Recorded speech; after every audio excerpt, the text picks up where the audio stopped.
आज वर्ग नवम के लिए हिंदी व्याकरण से एक नया टॉपिक, नया विषय, शब्द और पद। शब्द और पद है क्या, पहले इसका परिचय जान लीजिए। ये शब्द है और ये पद है, दोनों है एक ही। शब्द को भी पद कहते हैं, पद भी शब्द ही होता है। फिर दोनों है क्या, दोनों अलग क्यों? तो शब्द क्या है सो जान लीजिए पहले। शब्द वर्णों का मेल है। साधारणतः अब तक हम लोगों ने पढ़ा था कि शब्द अक्षरों के मेल से जो बनते हैं वो शब्द कहलाते हैं। ठीक बात है, अक्षरों के मेल से, वर्णों के मेल से शब्द मिलते हैं, शब्द बनते हैं, शब्द होता है। लेकिन उस परिभाषा के आधार पर, जो वर्णों के मेल से, अक्षरों के मेल से शब्द बनते हैं, उस परिभाषा के आधार पर शब्द दो तरह के हो जाएंगे, सार्थक और निरर्थक। फिर निरर्थक शब्द जब निरर्थक हो गया तो फिर उसका क्या हो, उसकी कोई उपयोगिता नहीं, उसका कोई अस्तित्व नहीं रहा। तो इसलिए सबसे उपयुक्त परिभाषा होगी शब्द का कि शब्द वर्णों का वह मेल जिसका कुछ निश्चित सार्थक अर्थ हो। वर्णों का वह मेल जिसका कुछ निश्चित अर्थ हो, वो शब्द कहलाता है। परिभाषा जो कीजिए।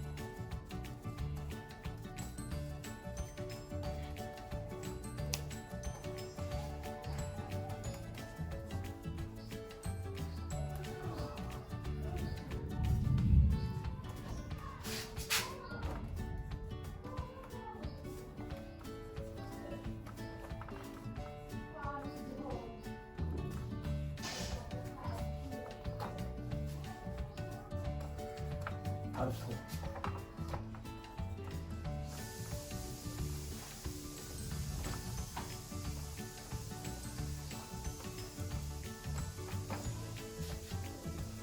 वर्णों का वह सार्थक, वर्णों का वह सार्थक मेल जिसका कुछ निश्चित अर्थ हो। अगर निश्चित, जैसे अब एक लीजिए कलम,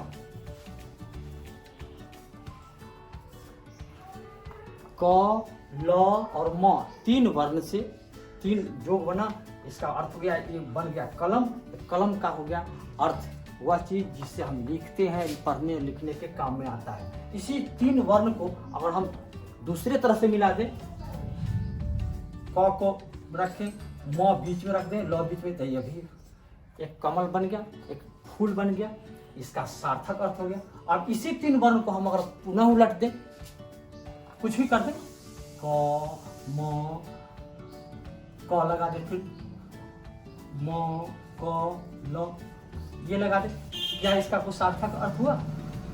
नहीं हुआ। तो इसलिए ऐसा नहीं, वर्णों का इसलिए समझने के लिए कि वर्णों का वह सार्थक मेल, ऐसा मेल हो जिसका कुछ निश्चित अर्थ हो, उसे शब्द कहते हैं। निश्चित रूप से शब्द समझ में आ गया होगा। शब्द होता क्या है? शब्द वही वर्णों का वह सार्थक समूह जिसका कुछ निश्चित अर्थ निकले। इसका निश्चित अर्थ निकला ऊपर दो का, आई इस नीचे दो का, निश्चित अर्थ नहीं निकला, इसलिए यह वर्ण नहीं, यह शब्द।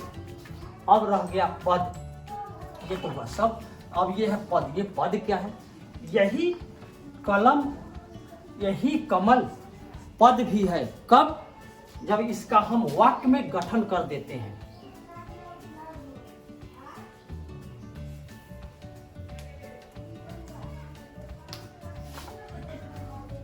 कलम क्या है? तो लाल है, ये कलम अब हो गया पद।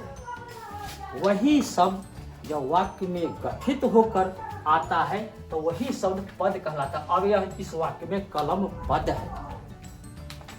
कमल देखिए,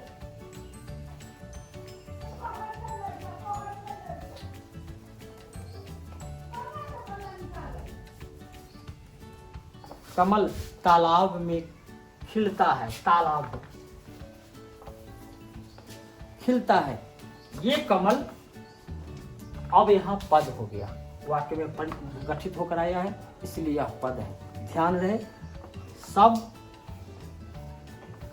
स्वतंत्र होता है, पद वाक्य में गठित होता है।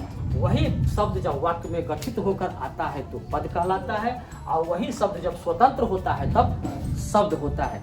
शब्द और पद में मुख्य रूप से यही अंतर है। ये तो हो गया शब्द और पद का अंतर। हमको लगता है कि आप समझ गए होंगे। थोड़ा सा और शब्द को हम बढ़ाना चाहेंगे कि शब्द होता क्या है आता कहाँ से है, बनता कैसे है, कैसे कैसे इसका निर्माण हुआ है, कहाँ कहाँ से शब्द आया है, थोड़ी सी चर्चा करेंगे आज एक पर। दूसरा अगले वीडियो में दूसरा बताऊंगा एक शब्दों का कहाँ से आया है। शब्द आया है स्रोत के आधार पर।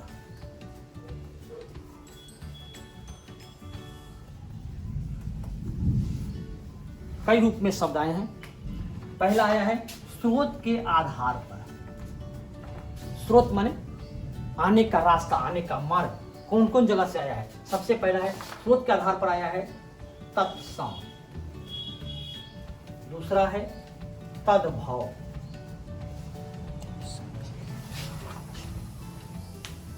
देशज और विदेशज।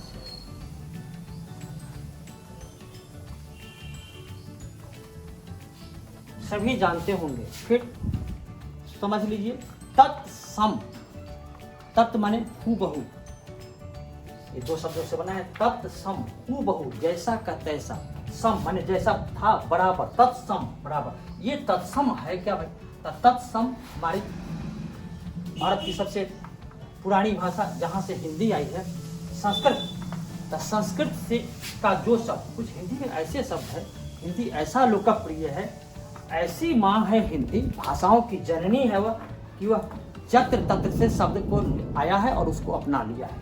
ये तत्सम का कुछ शब्द जो संस्कृत का मूल शब्द जो हिंदी में आकर हुबहू प्रयोग होने लगा है, तत्सम का लगने लगा है, वो तत्सम है।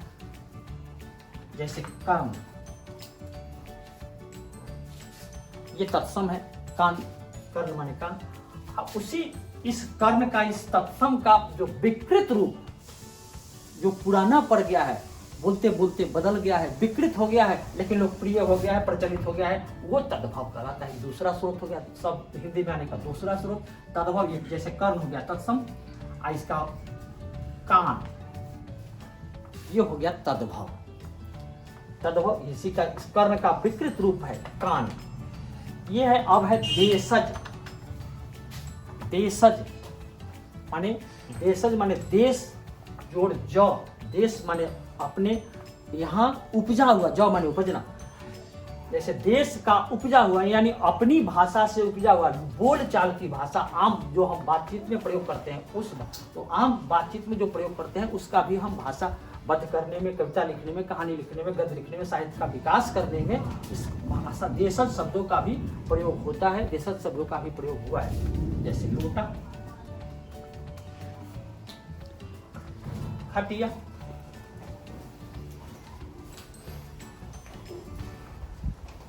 मचिया, ये देशज, ये देशज है। अब हो गया विदेशज। ये विदेशज क्या है? विदेशज निश्चित रूप से विदेश में जो जन्मा है वो आकर हिंदी में मिल गया है। कुछ ऐसे शब्द हैं जो दूसरे भाषा के हैं, विदेशी भाषा के हैं, जापानी है, अरबी है, फारसी है, जो भी है, अंग्रेजी का है, ये शब्द हिंदी भाषा में आकर मिल गया है। वैसे शब्दों को विदेशज कहते हैं। विदेशज सभी समझ गए होंगे। विदेशज जैसे ट्रेन, स्कूल, गजल, ये सब विदेशी भाषा का है। विदेशी विदेशज है, हिंदी में आकर मिल गया है। ये स्रोत है। ये स्रोत के आधार पर इतने शब्द बने हैं। शब्द कितने स्रोत के आधार पर इतने आए हैं, अगले वीडियो में मैं बताऊंगा। अब और 2-3 स्रोत कैसे कैसे आए हैं, कहाँ से आए हैं, अर्थ के आधार पर आदि आदि बताऊंगा अगले वीडियो में। बहुत बहुत धन्यवाद।